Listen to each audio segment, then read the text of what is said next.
मिले। भारतीय जनता पार्टी का यह स्वभाव है, भारतीय जनता पार्टी की यह परंपरा है कि भारतीय जनता पार्टी लगातार लोगों के पास जाकर मिलती है, बात करती है। अभी भी सम्मेलन के बाद भाषण कम करूंगा, लेकिन यहाँ थोड़ा रुक कर आपसे बात भी करूंगा कि क्या मोदी जी ने कई योजनाएं लाए, उसका फायदा हुआ, लेकिन और कुछ चाहिए। क्योंकि प्रवास में जो लोगों का मन समझता है, उसके आधार पर देश की और राज्य की योजना बनती है। प्रवास नहीं किया, लोगों से बात नहीं किया, तो योजनाएं हवाई बनती है। अरे योजना बनी, किसको लाभ है? तो इसलिए माननीय मोदी जी के पंतप्रधान होने के 9 साल पूरा होने के बाद सभी को यह कहा गया कि जो पार्टी कहेगी वहां जाकर अलग अलग प्रकार के कार्यक्रम करो। तो मैं महाराष्ट्र से आया, 4 लोकसभा में जाकर आधा दिन कुछ लोगों के घर में जाकर मिल रहा हूँ कि जो समाज के बड़े मान्यवर लोग हैं, कोई बड़ा डॉक्टर है, कोई बड़ा अफसर है, तो वहां मिलकर उनसे बातें करना। फिर पत्रकारों से बात करना कि भाई क्या आपकी क्या राय है, मोदी जी के बारे में आपकी सूचना क्या है, मोदी जी जो कर रहे हो ठीक कर रहे ना। और ऐसे बड़े सम्मेलनों में आप सबको मिलना, जिनको कुछ ना कुछ लाभ मिला है, लेकिन और भी कुछ मिलने की उम्मीद है, अपेक्षा है। तो ऐसे मैं 2 दिन के प्रवास में आया हूँ। एक तीसरी लोकसभा मेरी चल रही है। मेरे पहले के सारे वक्ताओं ने गुजराती में भाषण किया, तो आपको समझा। मैं हिंदी में बात कर रहा हूँ, लेकिन बहुत आसान शब्दों में कर रहा हूँ, आहिस्ते आहिस्ते बोल रहा हूँ, तो मेरी बात भी समझेगी ऐसा मैं मानता हूँ।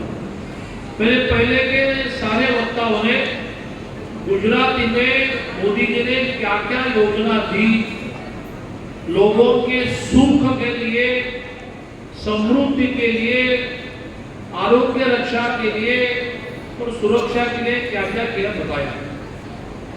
मैं योजना कब बताऊंगा, उसके पीछे जो मोदी जी की मनोभूमिका है, वो क्या सोचते हैं, क्या आपके सामने बताने का प्रयत्न करूंगा।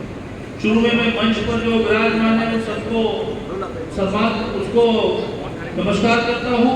अपने मेंबर ऑफ पार्लियामेंट सांसद रतन सिंह राठौड़ किया है, अभी भाषण करके मीटिंग में गए अपने विधायक सीपी राव जी, भारतीय जनता पार्टी में जिला अध्यक्ष बहुत महत्व की जिम्मेवारी रहती है, तो जिला अध्यक्ष अश्विनी पटेल, डॉक्टर योगेश पंड्या, मेहुल जी पटेल, कपूर पाठक, ईशांत सोनी, दिलीप भाई रसाड़िया, कामिनी ताई सोलंकी, जिन्होंने इस कार्यक्रम का आयोजन किया है, जिला पंचायत के अध्यक्षा है, सरदार सिंह पटेल, और भी कुछ मान्यवर हो गए, लेकिन मैं पहली बार आया हूँ तो कुछ नाम मुझे मालूम भी नहीं, तो सबको मैं कहता हूँ कि सभी मान्यवर और इतनी बड़ी संख्या में आए हुए मेरी माता बहनें और मेरे सारे बंधु। मोदी जी 14 में देश के पंतप्रधान थे, उसके पहले 15 साल इसी राज्य के मुख्यमंत्री रहे। मोदी जी बहुत गरीबी में उन्होंने अपना सारा बचपन चलाया, या बचपन की सारी उनकी यादें गरीबी की है। कई लोग ऐसे होते हैं कि गरीबी से बड़े होने के बाद गरीबी को भूल जाते हैं। फिर मोदी जी उनको जो तकलीफें झेलनी पड़ी उसको भूले नहीं। उन्होंने बचपन में देखा कि अपनी माताजी चूल्हे पर खाना पकाती है, तो घर में धुआं होता है, ये धुआं अपने शरीर में जाने के बाद अलग अलग बीमारियां होती है, कैंसर होता है। उनके दिमाग में बचपन से कि मैं कुछ बड़ा होगा तो मेरे माता को जो तकलीफ हुई वो और माता को नहीं होनी चाहिए। तो उन्होंने उज्ज्वला गैस की योजना लाई, क्योंकि इस देश में एक 20-30 साल पहले गैस कनेक्शन मिलने के लिए विधायक के पीछे पीछे दौड़ना पड़ता था, विधायक को कूपन दिए जाते, साल में 100 कूपन वो विधायक किसी को भी बांट सकता था कि आपको गैस कनेक्शन चाहिए, आओ मेरा काम करो, मेरे पीछे घूमो, तो एक गैस कनेक्शन दिया। मोदी जी ने 10 करोड़ महिलाओं को गैस कनेक्शन दिया, किसी के पीछे दौड़ने की आवश्यकता नहीं। सरकारी अफसर आपके घर में आएगा, फॉर्म भरेगा और आपको गैस कनेक्शन दिया। कितने दिए? 100 नहीं दिए, 1000 नहीं दिए, 1 लाख नहीं दिए, 1 करोड़ नहीं दिए, 10 करोड़ महिलाओं को गैस कनेक्शन दिया। उसके पीछे उनकी मनोभूमिका क्या थी? मैं उनकी 2-3 चीजों में मनोभूमिका बताकर मेरा भाषण समाप्त करूंगा, क्योंकि योजना तो आपको मालूम है। मैं आपके साथ पीछे उतरकर थोड़ा बात करूंगा कि क्या मोदी जी को आपको कुछ बताना है। तो मनोभूमिका में ये मनोभूमिका थी उज्ज्वला गैस कनेक्शन के, मेरी माता को जो तकलीफ हुई और किसी माता को न हो। फिर उनको बचपन की याद है कि मेरी माता जी सुबह जब सूरज निकलता है उसके बाद यदि उनको शौच में जाना है तो दिन भर शाम का अंधेरा होने तक वो राह देखती बैठी थी, क्योंकि खुले में जाना है, दिन में कैसे जाए। तो दिन भर शौच में न जाने के कारण उनको पेट की क्या तकलीफें है उसको बचपन में उन्होंने देखा, और उस मनोभूमिका में वो रहे कि मैं कभी बड़ा बनूंगा तो ऐसे ही योजना लाऊंगा कि जो मेरे माता को भुगतना पड़ा वो किसी को भुगतना पड़ा। तो उन्होंने 7 करोड़, 1 नहीं 2 नहीं 1 लाख नहीं 1 करोड़ नहीं, देश में 7 करोड़ घरों को टॉयलेट दिए। अब मैं भी एक छोटे गांव में रहता हूँ महाराष्ट्र में, गोवा है ना, गोवा उसकी छोर में मेरा गांव है कोल्हापुर जिला। मेरे गांव में मुझे याद है कि हम बचपन में जाते थे तो सबको बाहर शौच के लिए जाना पड़ता था और दिन में जा ही नहीं सकते। दिन में जाएंगे तो लोग देखेंगे, पुरुष जाते भी देखे, महिला जा नहीं सकती, संकोच होती है। तो उन्होंने ध्यान में रखा कि 7 करोड़ महिलाओं को मुझे टॉयलेट देना है। फिर उन्होंने देखा कि मेरी माता पानी लाने के लिए बहुत दूर दूर तक जाती है, अपने माथे पर बर्तन लेकर जाती है। अच्छा पानी कहाँ मिलेगा देखने के लिए दिन के कई घंटे उनके पानी लाने में जाते थे। उनके दिमाग में था मेरी माता के दिन के काफी घंटे पानी लाने में जाते थे, तो अब इस देश में कोई भी मेरी माता पानी लाने के लिए दूर दूर न जाए। तो उन्होंने योजना लाई, हर घर नल से पानी। 70,000 करोड़ की ये योजना है। मैं जिस जिले का पालक मंत्री हूँ, पेरेंट मिनिस्टर हूँ, गार्डियन मिनिस्टर हूँ, उस जिले में हमको 2,000 करोड़ मिले।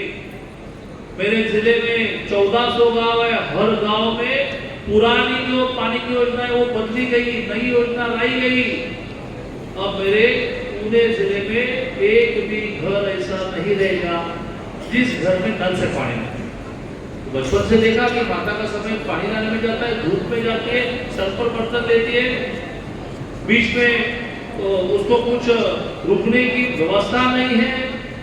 बस मैंने हर नल से पानी लिया।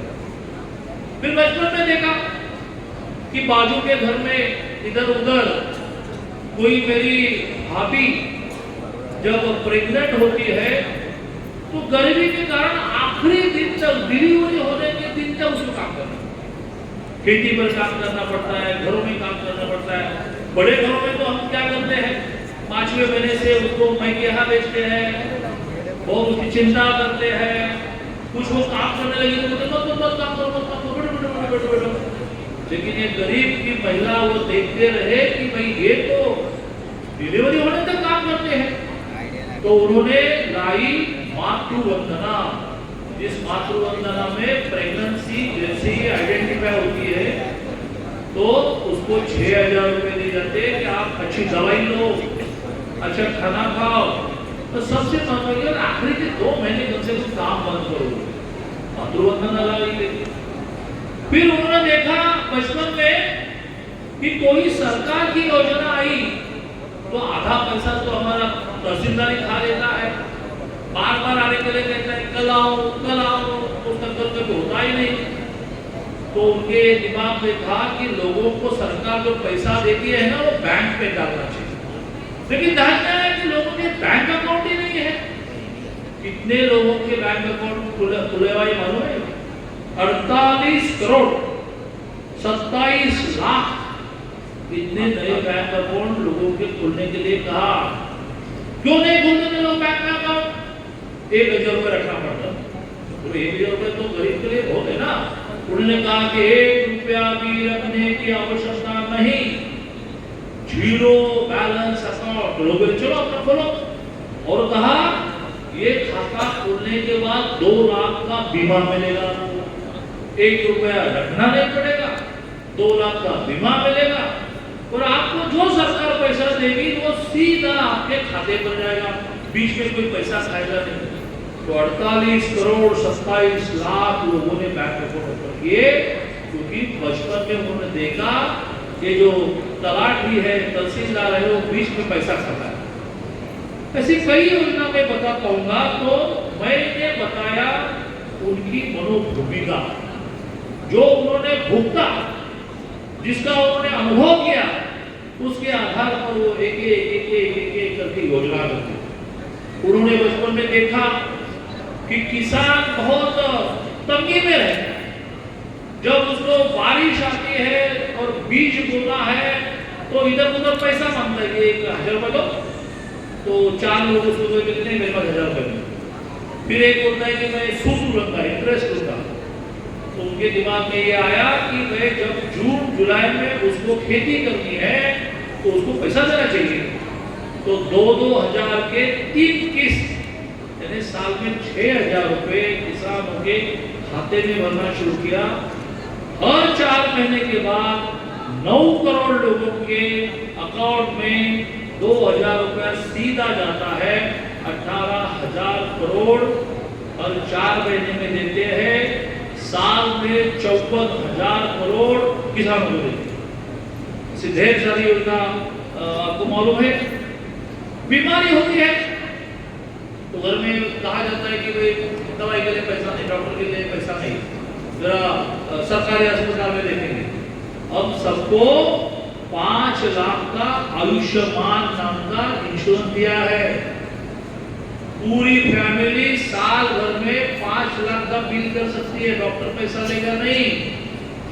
मैं सिर्फ इतनी विनती करता हूँ कि ऐसी योजनाएं जो बनती है वो कई बार आप तक पहुँचती नहीं। हमारे नेता और कार्यकर्ताओं को भी एक काम है कि घर घर घूमना, फॉर्म भरवाना, जो भी कागज लगे लगवाना और उनको आयुष्मान कार्ड देना। अब तक 4 करोड़ लोगों ने ये आयुष्मान कार्ड दिया, 10 करोड़ लोगों को ये देना है। यहाँ बैठे हुए भी आधे लोगों को आयुष्मान कार्ड मिला नहीं होगा। तो ये योजना घोषित होती है, उसको प्राप्त करने के लिए कार्यकर्ताओं ने, नेताओं ने काम करना है। 10 करोड़ लोगों के 50 करोड़ परिवारजनों को बीमारी के बाद अब चिंता करने की आवश्यकता नहीं, क्योंकि उनको आयुष्मान कार्ड मिलेगा। वो लेकर जाना है अस्पताल में, ब्लड टेस्ट करना है, यूरिन टेस्ट करना है, बीपी चेक करना है, किसका पैसा देना? फिर डॉक्टर ने कहा 2 दिन एडमिट होना पड़ेगा, पैसा देना। फिर डॉक्टर ने कहा कि भाई हर 3 दिन के बाद आओ, उसका पैसा देना है। साल भर में 5 लाख तक का बिल देना ही नहीं।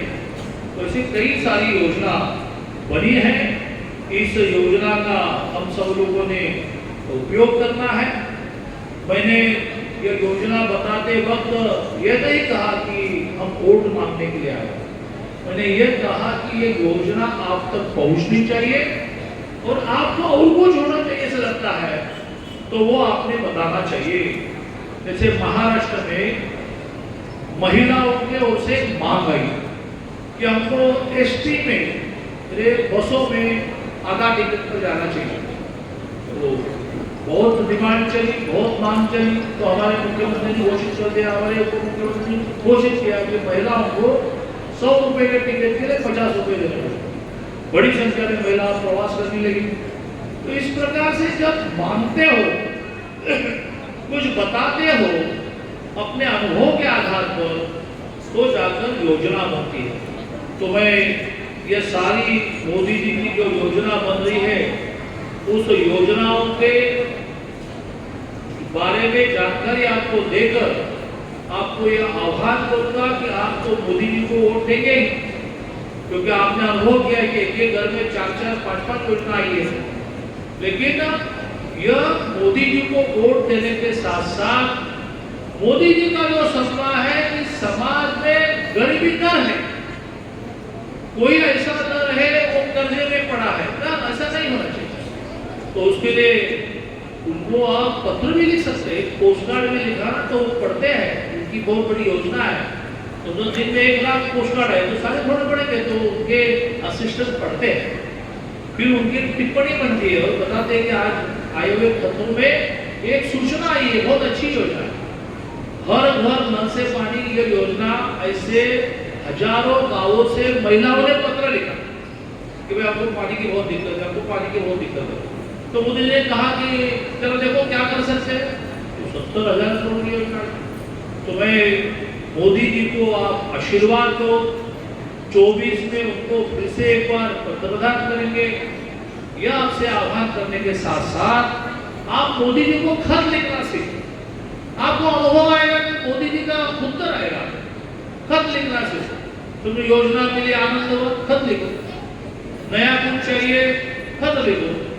और वो खत लिखने से जैसे कुछ महिलाओं ने बार बार मोदी जी को पत्र लिखकर हर घर नल से पानी नाम की योजना आई, आपके पत्र से भी कुछ नई योजना आएगी। तो मैं सबको नमस्कार करता हूँ, सबको आह्वान करता हूँ कि मोदी जी के हाथ मजबूत करें और सबको यह बताता हूँ कि भाई योजना मिलने के बाद आनंद हुआ, देखिए खत मोदी जी को, उनको अच्छा लगेगा कि भाई मैं लोगों को योजना दे रहा हूँ तो लोग खुश है। तो नई योजना के बारे में सूचना भी दो, यह कहकर मैं मेरा भाषण समाप्त करता हूँ।